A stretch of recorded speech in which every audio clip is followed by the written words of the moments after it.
अच्छा बीवी जी, मैं चलती हूँ। शाहीन, मैं तो तुमसे कहूंगी कि इस बीमार शौहर से अपनी जान छुड़ाओ। अरे बिला वजह का बोझ है।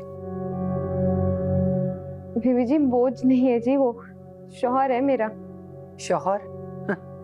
कमाती तुम हो, घर तुम चलाती हो। अरे वो तो कैंसर का मरीज है, सारा दिन चारपाई तोड़ता रहता है और ऊपर से उसकी दवाइयां अलग। बोझ ही हुआ ना। शादी हुई थी जी हमारी, तब से वो और मैं एक ही हैं जी। बीवी जी घर वो चलाए या मैं चलाऊं, बात तो एक ही है ना जी। मैंने उसकी जितनी जिंदगी रखी है, मैं तो उसकी खिदमत करती रहूंगी जी।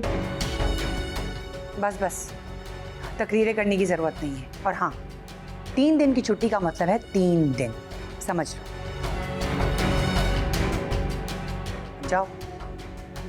जी बीवी जी, अल्लाह हाफिज। हाँ।